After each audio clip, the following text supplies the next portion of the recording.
इस वीडियो में आपका स्वागत है। आज हम सब लोग न्यूक्लिक अम्ल के बारे में पढ़ेंगे। न्यूक्लिक अम्ल क्या है, यह कितने प्रकार का होता है तथा इसके क्या कार्य हैं और इसकी त्रिविमीय संरचना के बारे में हम अध्ययन करेंगे। तो सबसे पहले तो हम देखते हैं कि ये न्यूक्लिक अम्ल क्या होता है। तो आइए चलते हैं, देखते हैं। एक वैज्ञानिक थे फ्रेडरिक माइसर। इन्होंने सन 1869 में देखा कि कोशिकाओं के केंद्रक में एक विशेष प्रकार के जटिल कार्बनिक अम्ल पाए जाते हैं जो कोशिका के क्रियाओं पर नियंत्रण रखने का कार्य करते हैं। इस अम्ल का नाम, इस जटिल कार्बनिक अम्ल का नाम फ्रेडरिक माइसर ने रख दिया था उस समय न्यूक्लिन। बाद में इसी न्यूक्लिन को न्यूक्लिक अम्ल नाम दिया गया। अब हम चलते हैं, देखते हैं कि न्यूक्लिक अम्ल कितने प्रकार के होते हैं। तो न्यूक्लिक अम्ल जो होते हैं हमारे शरीर में वो दो प्रकार के होते हैं, जिन्हें हम डीऑक्सीराइबोज न्यूक्लिक अम्ल या डीएनए कहते हैं, और दूसरा राइबोज न्यूक्लिक अम्ल या आरएनए कहते हैं। अब हम देखेंगे इसमें सबसे पहले कि डीएनए का निर्माण कैसे होता है। तो डीएनए का निर्माण जानने के पहले हमें ये जानना पड़ेगा कि डीएनए के संरचना में, डीएनए के निर्माण में कौन कौन से पदार्थ भाग लेते हैं। तो देखिए, डीएनए की संरचना में 3 प्रकार के पदार्थ भाग लेते हैं। पहला है डीऑक्सीराइबोज शर्करा, जिसे कैपिटल एस से निरूपित करते हैं। दूसरा है फास्फेटी मूलक, जिसे कैपिटल पी से दिखाते हैं। और तीसरा है नाइट्रोजनी क्षार। अब इस नाइट्रोजनी क्षार में 4 प्रकार के क्षार होते हैं, जिन्हें adenine capital A, guanine capital G, cytosine capital C और थायमीन कैपिटल टी द्वारा निरूपित करते हैं। ये 3 प्रकार के पदार्थ हैं जो डीएनए के निर्माण में भाग लेते हैं। अब ये सभी 3 प्रकार के पदार्थ किस प्रकार से डीएनए का निर्माण करते हैं, आइए ध्यान से हम देखते हैं। तो सबसे पहले डीएनए निर्माण की प्रक्रिया में क्या होता है, न्यूक्लियोसाइड का निर्माण होता है। अब ये न्यूक्लियोसाइड किसे कहते हैं, तो अभी हमने जाना था कि डीएनए के निर्माण में एक डीऑक्सीराइबोज शर्करा होती है। तो डीऑक्सीराइबोज शर्करा को हम पेंटोज शर्करा भी कहते हैं। इस पेंटोज शर्करा में जब कोई नाइट्रोजनी क्षार जुड़ जाता है तो न्यूक्लियोसाइड का निर्माण होता है। जैसे यहाँ पर एडेनिन जुड़ा हुआ है, यहाँ पर ग्वानिन जुड़ा हुआ है, यहाँ साइटोसिन जुड़ा हुआ है और यहाँ थायमीन जुड़ा हुआ है। तो डीऑक्सीराइबोज शर्करा में यानी पेंटोज शर्करा में कोई भी क्षार जुड़ जाएगा, एडेनिन, ग्वानिन, साइटोसिन या थायमीन, तो उसे हम न्यूक्लियोसाइड कहते हैं। अब न्यूक्लियोसाइड बनने के बाद क्या होता है, आगे बनता है न्यूक्लियोटाइड। अब ये न्यूक्लियोटाइड क्या है, अभी आपने देखा न्यूक्लियोसाइड का निर्माण हुआ था। जब न्यूक्लियोसाइड में कोई फास्फेटी मूलक आकर के जुड़ जाता है तो उसी न्यूक्लियोसाइड को हम न्यूक्लियोटाइड कहते हैं। यहाँ पर देखिए, ये पहला न्यूक्लियोटाइड, दूसरा न्यूक्लियोटाइड, तीसरा न्यूक्लियोटाइड और चौथा न्यूक्लियोटाइड। इस प्रकार से अनेक न्यूक्लियोटाइड बन सकते हैं।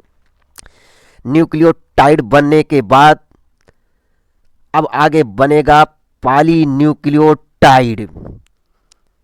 पॉलीन्यूक्लियोटाइड कैसे बनता है, तो जब कई प्रकार के न्यूक्लियोटाइड, असंख्य संख्या में न्यूक्लियोटाइड एक दूसरे से जुड़ जाते हैं तो जो संरचना बनती है उसे कहते हैं पॉलीन्यूक्लियोटाइड। तो ये है हमारा पॉलीन्यूक्लियोटाइड। यहाँ पर 4 न्यूक्लियोटाइड को जोड़ करके पॉलीन्यूक्लियोटाइड बनाया गया है। लेकिन चार ही नहीं बल्कि असंख्य न्यूक्लियोटाइड जुड़ करके एक लंबी श्रृंखला बनाते हैं जिसे हम पॉलीन्यूक्लियोटाइड कहते हैं। अब पॉलीन्यूक्लियोटाइड बनने के बाद हम देखेंगे कि डीएनए सूत्र यानी डीएनए का निर्माण कैसे होता है अंत में। तो जब दो लंबी पॉलीन्यूक्लियोटाइड श्रृंखलाएं आती हैं और आपस में ये हाइड्रोजन बंध के द्वारा जुड़ जाती हैं तो इस संरचना को, इस यौगिक को, इस जटिल कार्बनिक अम्ल को कहते हैं डीएनए सूत्र। यही वो डीएनए सूत्र है जो हमारे शरीर में आनुवंशिक पदार्थों को पीढ़ी दर पीढ़ी ले जाने का कार्य करता है। यहाँ एक बात ध्यान रखिएगा, जब भी न्यूक्लियोटाइड आपस में जुड़ते हैं तो यहाँ पर एडेनिन और थाइमीन हमेशा द्विबंध से जुड़ते हैं और ग्वानिन और साइटोसिन हमेशा तीन बंध से जुड़ते हैं। इसको जरूर ध्यान रखिएगा। और यह भी ध्यान रखना है कि डीएनए में जितने प्रकार के प्यूरीन क्षार होते हैं उतने ही पिरिमिडीन क्षार होते हैं। इसका मतलब एडेनिन क्षार की संख्या जितनी होगी डीएनए में उतना ही थाइमीन की संख्या होगी, और जितनी संख्या में ग्वानिन होगा उतने ही संख्या में साइटोसिन होगा। जितना ही पेंटोस शर्करा यानी डीऑक्सीराइबोस शर्करा होगा उतने ही संख्या में फास्फेटी मूलक होते हैं। तो ये हम लोगों ने डीएनए निर्माण की प्रक्रिया देखा, और अब हम आगे देखेंगे आरएनए का निर्माण कैसे होता है। तो जिस प्रकार से डीएनए का निर्माण हुआ था उसी प्रकार से लगभग आरएनए का भी निर्माण होता है। तो सबसे पहले देखेंगे कि आरएनए के निर्माण में कौन कौन से पदार्थ भाग लेते हैं। तो देखिए, आरएनए के निर्माण में भी तीन प्रकार के पदार्थ भाग लेते हैं। ये पदार्थ हैं, नंबर एक राइबोस शर्करा जिसे कैपिटल एस से प्रदर्शित किए हैं, दूसरा है फास्फेटी मूलक जो कैपिटल पी से प्रदर्शित किया गया है, और तीसरा है नाइट्रोजनी क्षार। यहाँ भी आरएनए में भी नाइट्रोजनी क्षार चार प्रकार के होते हैं। पहला है एडेनिन कैपिटल ए, दूसरा ग्वानिन कैपिटल जी, तीसरा साइटोसिन कैपिटल सी, चौथा यूरेसिल कैपिटल यू। ध्यान दीजिए, डीएनए के निर्माण में यूरेसिल नहीं था, यूरेसिल के स्थान पर थाइमीन नाइट्रोजनी क्षार था, लेकिन यहाँ पर यूरेसिल है, इसे ध्यान में रखिएगा। अब आइए देखते हैं आगे क्या कहानी होती है। या देखिए, अब न्यूक्लियोसाइड का निर्माण होगा। अब न्यूक्लियोसाइड कैसे बनता है? जब राइबोस शर्करा में कोई नाइट्रोजनी क्षार जुड़ जाता है तो न्यूक्लियोसाइड का निर्माण होता है। यहाँ पर देखिए, ये न्यूक्लियोसाइड पहला, दूसरा, तीसरा और चौथा, इस प्रकार से जब राइबोस शर्करा में कोई भी नाइट्रोजनी क्षार जुड़ जाएगा तो न्यूक्लियोसाइड बन जाता है। अब न्यूक्लियोसाइड के बाद हमारा बनेगा न्यूक्लियोटाइड।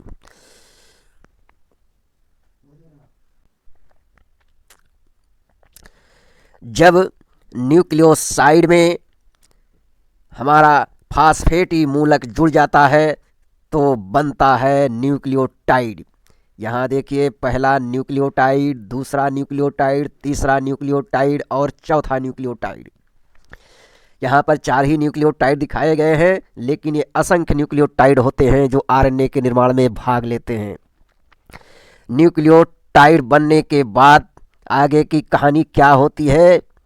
आगे होता है कहानी ये कि पॉलीन्यूक्लियोटाइड का निर्माण होता है, और इसी पॉलीन्यूक्लियोटाइड को आरएनए सूत्र भी कहा जाता है, क्योंकि डीएनए में तो दो पॉलीन्यूक्लियोटाइड श्रृंखला जुड़ते हैं तो डीएनए बनता है, लेकिन यहाँ पर केवल एक पॉलीन्यूक्लियोटाइड श्रृंखला बनने के बाद ही उसे हम आरएनए सूत्र का नाम दे देते हैं, क्योंकि इसमें केवल एक ही पॉलीन्यूक्लियोटाइड श्रृंखला होती है।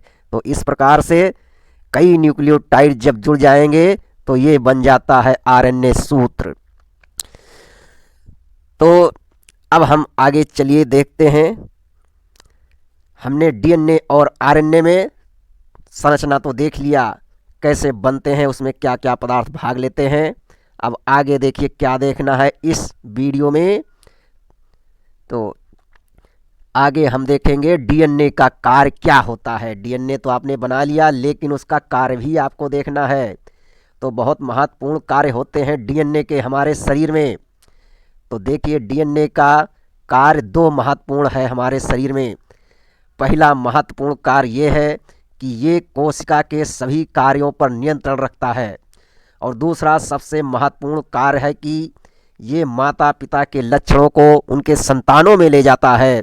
यानी डीएनए एक आनुवंशिक पदार्थ है। अब आगे हम देखेंगे आरएनए का कार्य क्या है, शरीर में आरएनए का महत्व क्या है। आरएनए का हमारे शरीर में महत्व ये है कि ये नंबर एक हमारे शरीर में प्रोटीन संश्लेषण में सहायता करता है। बिना प्रोटीन के हमारे शरीर का निर्माण संभव नहीं है, जिसमें आरएनए एक इंजीनियर का कार्य करता है और हमारे शरीर में प्रोटीन का निर्माण करता है।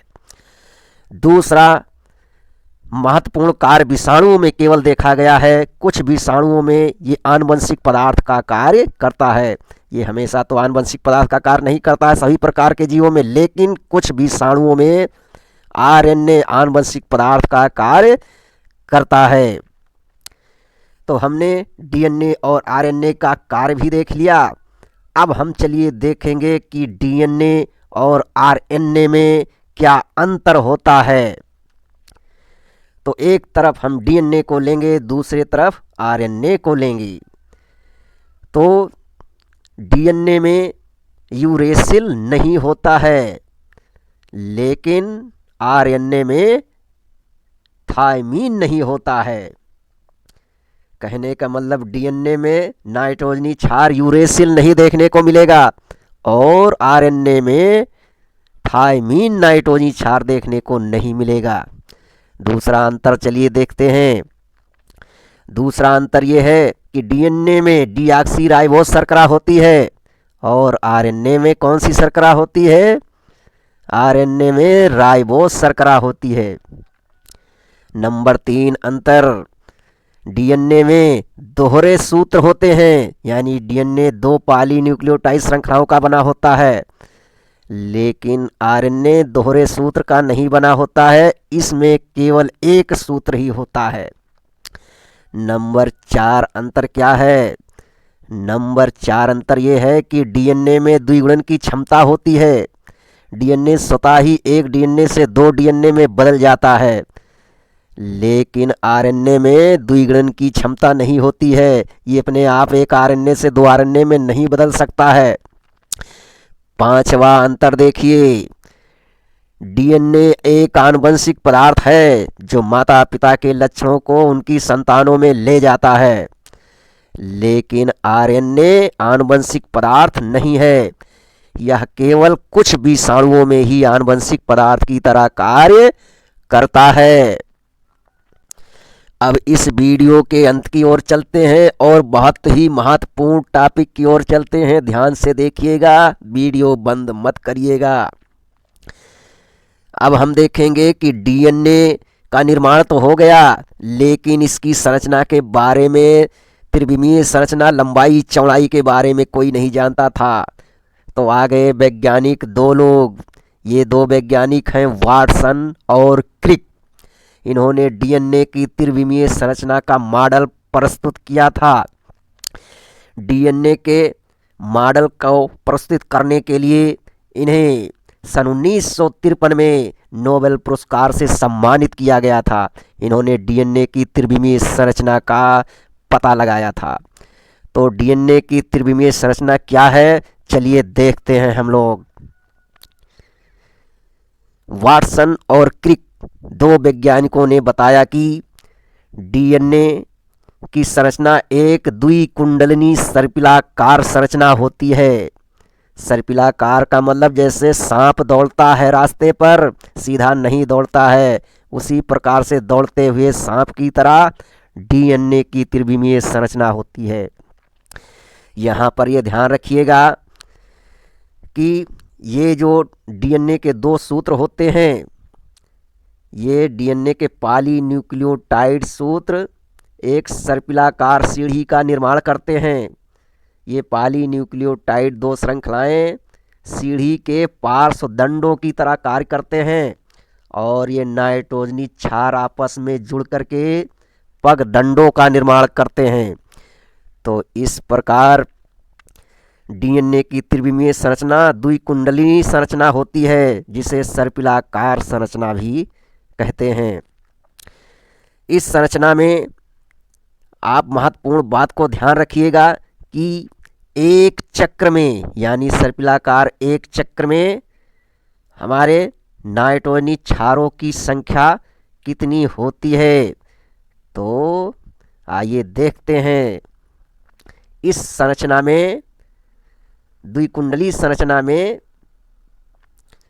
कुंडली की त्रिज्या लगभग 10 एंगस्ट्रॉम होती है और इस कुंडली संरचना में प्रत्येक चक्र में 10 जोड़ी नाइट्रोजनी क्षार होते हैं। इस संरचना में लगातार दो चक्रों के बीच की दूरी 24 एंगस्ट्रॉम होती है।